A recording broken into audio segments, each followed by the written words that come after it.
Eddie, I'm with you to the end.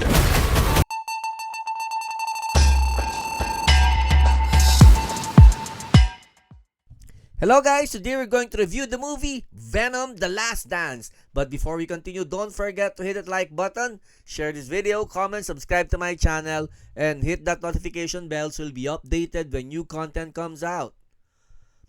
Pop culture has had a great number of pairings that were always a joy to watch. From Abbott and Costello, Riggs and Murtaugh, Laurie and Burnett, Batman and the Joker, and even Bugs and Daffy.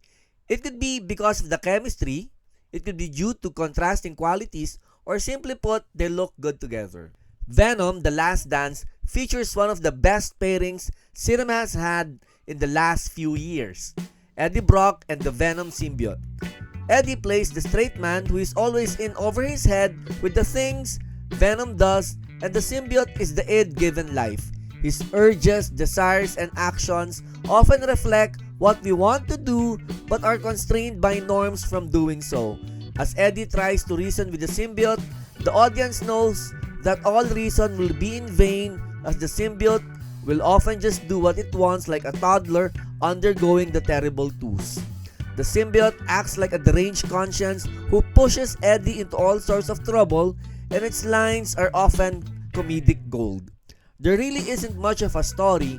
The movie just shows the two being hunted by authorities because of the events from the previous Venom movies. The lore of the symbiotes is also expanded as the audience is introduced to Null, a cosmic being who created the symbiotes.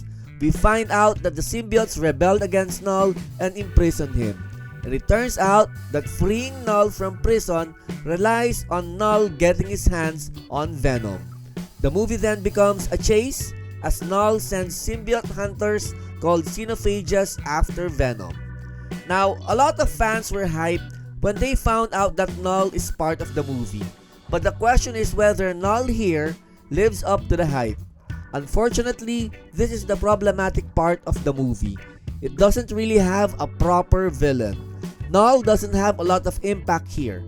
He is reduced to a scheming being whose value in the movie will only be known by fans of the Spider-Man mythos. His threat only came from an exposition dump right at the start of the movie, and we don't see a lot of him for the rest of the movie.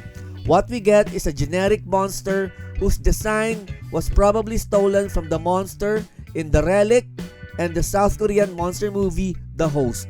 What is worse is that the monster has no personality whatsoever and doesn't offer anything memorable. It is clearly a run-of-the-mill design by an artist who is probably under a horrible deadline and threatened with the loss of livelihood. It is just there. There are also some narrative problems, like the purpose of the hippie family led by Rhys Ifans. It seemed like they were meant to humanize Venom, but the first two movies already did that.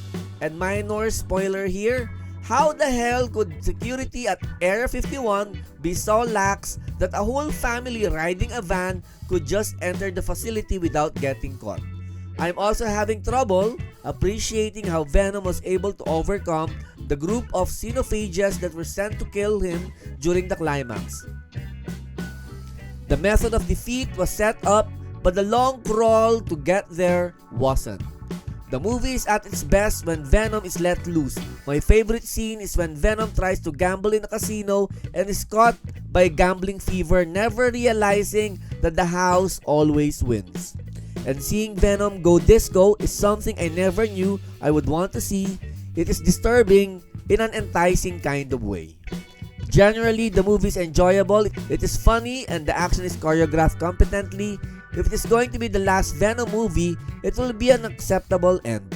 But of course, we see the movie setting up a future event when the post-credit scenes come out. If this will truly be the last dance for the Venom franchise, it is nice to see that it will be on a good beat. So that's the review for Venom: The Last Dance. This has been Kulas for Tambe Reviews. Thank you for watching. Keep on playing.